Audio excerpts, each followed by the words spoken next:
Mfana wangu mande wadi mfana wangu. Ndiye mdara, kuri seko mdara. Pane kaposto kadawena niyo mfana wangu. Panonzi Rasta dube. Ya pia ripo mfana wangu. Vese.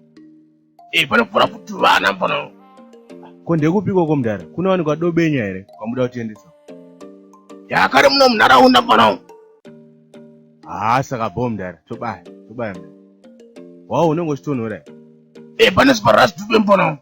Rasta dube? Rasta dube ndeupo? Ndevapi baba? Ndikanga mfana so kantaura ngemukadzi so. Wakete. Sanga tisvike kapa poseni pacho tonogota nekumwa izvezvi.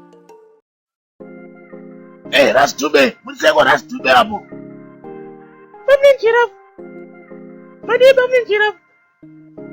Mdara, ndimunzi bamni nemfana. Bo here? Mfana wangu sada nazo mfana wangu, sada basa here. Sada nazo here.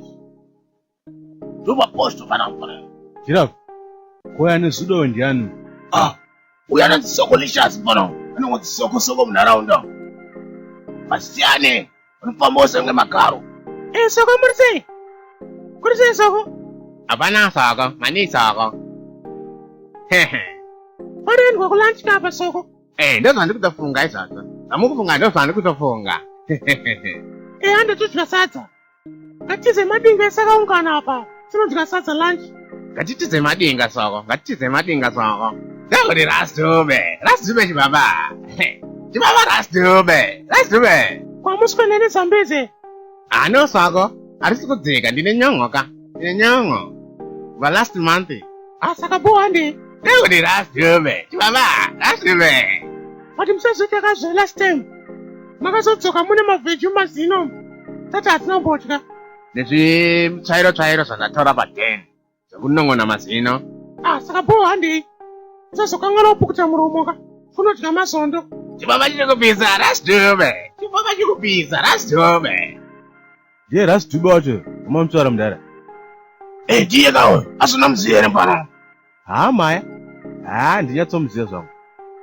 Pandakambonzwa mastrisi munzanzi anoda lula sky. Mabhebhe vanhu. Mfana yo chanyeba yo. Wasinzwa kupi zoni? Mastrits haasi safe mdara. Mune mifunga makawanda kapa mune muchitatu kwezi. Vanhu vanenge vachitokuonai mdara. Plus futi kati mabhebhe twacho tunotaura mastrits. Saka waibata mai mdara nyaya yacho pani. Mfana unongotaura chokwadi. Kweni ndakazonokerwa mfana wangu kuma 3 AM. Tiri musango mfana wangu. Ndabva kuposwa nedzou. Ndabva ndanokerwa mfana wangu ndichiputsa sini. Diamonds on the beat.